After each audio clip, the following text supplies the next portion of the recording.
Hello guys, HLC physics में एक बार और आप लोग का बहुत बहुत स्वागत है। आज हम लोग प्रकृति में मूल बल का अध्ययन करेंगे। आप सभी जानते हैं कि हमें कार्य करने के लिए बल की आवश्यकता होती है और हम ये सारे बलों को हम अपने दैनिक जीवन में समय समय में अनुभव भी करते हैं। प्रकृति में 4 प्रकार से बल होते हैं। कौन कौन से बल होते हैं आइए देखते हैं। तो पहला जो बल है वो है गुरुत्वाकर्षण बल, दूसरा है विद्युत चुंबकीय बल, तीसरा है प्रबल नाभिकीय बल और चौथा है दुर्बल नाभिकीय बल। और इन बलों का हम लोग डेफिनेशन और विशेषताओं के साथ भी अध्ययन करेंगे। अब फर्स्ट बल गुरुत्वाकर्षण बल पढ़ेंगे। आप लोग को बोर्ड पर थोड़ा सा लाइट चमकने के कारण यहाँ पर दिखाई नहीं दे रहा होगा। गुरुत्वाकर्षण बल, तो गुरुत्वाकर्षण बल क्या है? देखिए, दो गुरुत्वा मतलब क्या होता है? द्रव्यमान। दो द्रव्यमानों के मध्य आकर्षण बल लगता है, उसे गुरुत्वाकर्षण बल कहते हैं। देखिए, इसको समझ सकते हैं। कैसे समझ सकते हैं? मान लो ये पहला एक पिंड है, ये दूसरा पिंड है। मान लो इसका द्रव्यमान m1 है, इसका द्रव्यमान क्या है? m2 है। तो इन दोनों के मध्य जो बल लगेगा, इस बल को क्या बोलेंगे हम लोग? आकर्षण बल कहेंगे। दो पिंडों के मध्य लगने वाले बल को आकर्षण बल भी कह सकते हैं। तो गुरुत्वाकर्षण बल की परिभाषा क्या है? किन्हीं भी दो पिंडों के मध्य उनके द्रव्यमानों के कारण लगने वाले बल को गुरुत्वाकर्षण बल कहते हैं। विश्व में किन्हीं भी दो पिंडों पर उनके मध्य उनके द्रव्यमानों के कारण लगने वाले बल को गुरुत्वाकर्षण बल कहते हैं। और इस गुरुत्वाकर्षण बल की 5 विशेषताएं हैं। कौन सी विशेषताएं हैं? यह बल व्युत्क्रम वर्ग के नियम का पालन करता है। व्युत्क्रम वर्ग का नियम का मतलब ये कूलाम के नियम का पालन करता है। दूसरा है, यह सदैव आकर्षण बल होता है।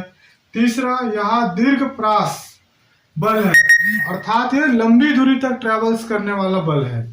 और यह एक केंद्रीय बल है। चौथा और पांचवा है, यह एक संरक्षी बल है। तो गुरुत्वाकर्षण बल के बारे में इतना सारा कंटेंट हमें याद रखना है। दूसरा है विद्युत चुंबकीय बल। आइए इसको समझते हैं हम लोग, विद्युत चुंबकीय बल को। तो देखिए, मैं पहले एक चुंबक ले लेता हूं जिसमें 2 ध्रुव होते हैं, N और S। एक दूसरा चुंबक ले लेता हूं मैं जिसमें N और S। तो देखिए, यहाँ पर जिस तरह चुंबक के 2 ध्रुवों के मध्य आकर्षण और प्रतिकर्षण बल लगता है और इनके मध्य जो बल लगेगा, आकर्षण या प्रतिकर्षण जो बल लगेगा, इसी बल को हम चुंबकीय बल कहते हैं। उसी प्रकार विद्युत की बात करें तो 2 आवेश, पहला आवेश ले लिया मैंने Q1 आवेश, दूसरा आवेश ले लिया मैं Q2 आवेश। अब इन 2 आवेशों के मध्य जो बल लगेगा, इस बल को कहेंगे हम लोग स्थिर विद्युत बल, क्योंकि अभी ये आवेश आवेशित नहीं है, इसलिए इसको क्या कहेंगे? स्थिर विद्युत बल। अब मान लो इस आवेश को मैं क्या कर देता हूं, पहले आवेश को मैं धनात्मक आवेश से आवेशित कर दिया, दूसरे आवेश को ऋणात्मक आवेश से क्या कर दिया? आवेशित कर दिया। तो 2 आवेशित कणों के मध्य जब बल लगेगा तो इस बल को बोलेंगे हम लोग विद्युत चुंबकीय बल। आइए परिभाषा में देखते हैं हम लोग। 2 स्थिर आवेशों के मध्य लगने वाले बल को स्थिर विद्युत बल तथा 2 चुंबकीय ध्रुवों के मध्य लगने वाले बल को चुंबकीय बल कहते हैं, तथा आवेशित कणों के मध्य लगने वाले बल को विद्युत चुंबकीय बल कहते हैं। जो मैंने थ्योरी में आपको समझाया वही परिभाषा है। अब इसकी कुछ विशेषताएं हैं, 3 विशेषताएं हैं, इसे हमें याद रखना है। पहला तो है, यह जो है कूलाम के नियम का पालन करता है, अर्थात व्युत्क्रम वर्ग के नियम का पालन करता है। दूसरा, यह बल आकर्षण और प्रतिकर्षण दोनों प्रकार का होता है। तीसरा, यह दीर्घ प्रास बल है। तीसरा, प्रबल नाभिकीय बल। देखिए, नाभिक अपने स्थायित्व को बनाए रखने के लिए नाभिक के अंदर न्यूट्रॉन, प्रोटॉन, न्यूक्लॉन, मोशन कण होते हैं। ये अपने स्थायित्व को बनाए रखने के लिए आकर्षण बल अनुभव करता है। इसी बल को हम प्रबल नाभिकीय बल कहते हैं। नाभिक के स्थायित्व के लिए न्यूक्लियनों के मध्य लगने वाले आकर्षण बल को प्रबल नाभिकीय बल कहते हैं।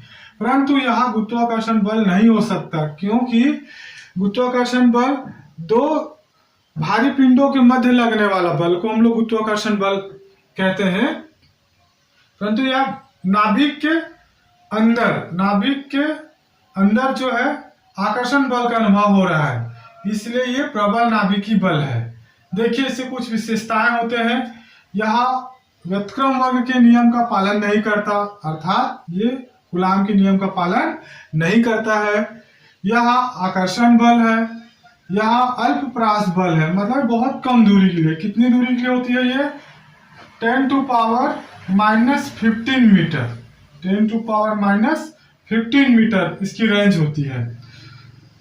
चौथा है यहाँ गुरुत्वाकर्षण बल से 10 से घात 38 गुना अधिक प्रबल है।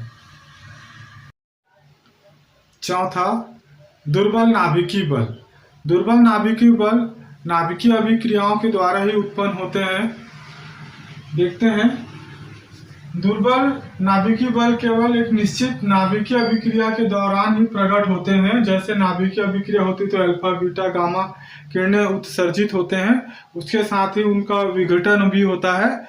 जैसे उदाहरण के लिए मैंने लिया है, बीटा क्षय के दौरान एक इलेक्ट्रॉन तथा एक अनावेशित कण उत्सर्जित होते हैं। इसकी विशेषताएं हैं, यहाँ बहुत ही अल्प प्रास का बल है और यहाँ गुरुत्वाकर्षण बल से प्रबल होता है। डियर स्टूडेंट, मैंने प्रकृति के मूल बलों को समझाने की कोशिश की है। ये बल 4 प्रकार के होते हैं। पहला बल गुरुत्वाकर्षण बल, दूसरा विद्युत चुंबकीय बल, तीसरा है प्रबल नाभिकीय बल, चौथा है आपका दुर्बल नाभिकीय बल।